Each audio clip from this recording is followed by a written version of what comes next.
Right now, his family is at the hospital with him saying goodbye.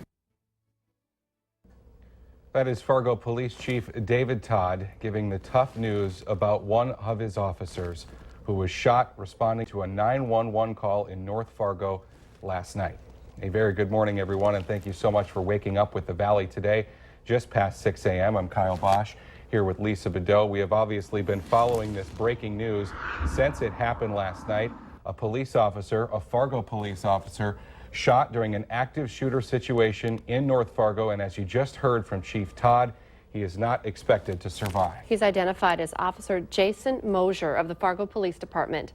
Mosier was shot during an active shooter situation in the 300 block of 9th Avenue North in Fargo. It all started around 7 last night.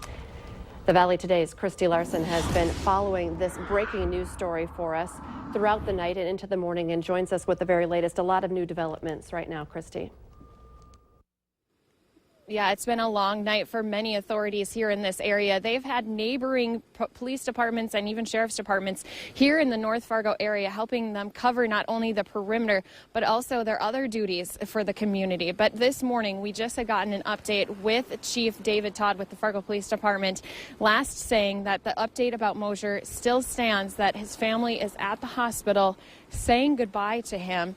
They're not expected to survive from this wound. It all happened starting yesterday. It's been a very long night for a lot of them. It started with a domestic disturbance call, and that's when police started setting up a perimeter, hearing that there may be a man with a gun inside. Police heard some shots. The supervisor on scene did ask for the dispatchers to do a status check of all the officers who were in that area, and that's when Jason Mosier did not respond. Another person called 911 saying that they saw an officer laying down in the alley. They had to have the SWAT team come in and rescue him, take him to the hospital, and that's when they did learn. Chief Todd went to the hospital with Mosier's wife, and that's when they learned that this wound was not survivable. Now, since then, they did say that their squads have had exchange of gunfire with that shooter inside of the home. They said that afterwards they have not heard anything else come from inside of the house. They are not sure if the suspect was hit or not. But when Chief Todd was talking about his fellow officer, it got pretty emotional for him, emotional for the whole police department. Tonight we're losing a brother, one of our fellow officers. I'm sorry.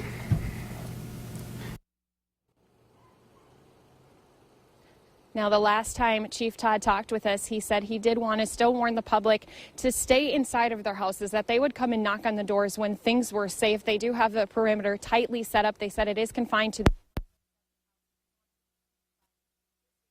They wanted to make sure that no one else gets hurt tonight.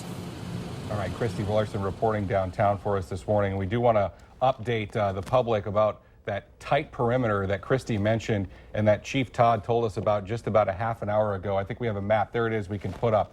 This is the area that is still closed off this morning. It's 8th Avenue North to 10th Avenue North and Broadway East to 2nd Street North. Fargo police are asking people inside that perimeter to shelter in place in their homes. They say they will be going door to door when they can to give updates on the situation. But again, people inside that direct perimeter being told to shelter in place this morning. We also have an update about the situation at Sanford Hospital in downtown. It does remain on lockdown this morning. Appointments do remain as scheduled. People are being asked to go in through the south entrance.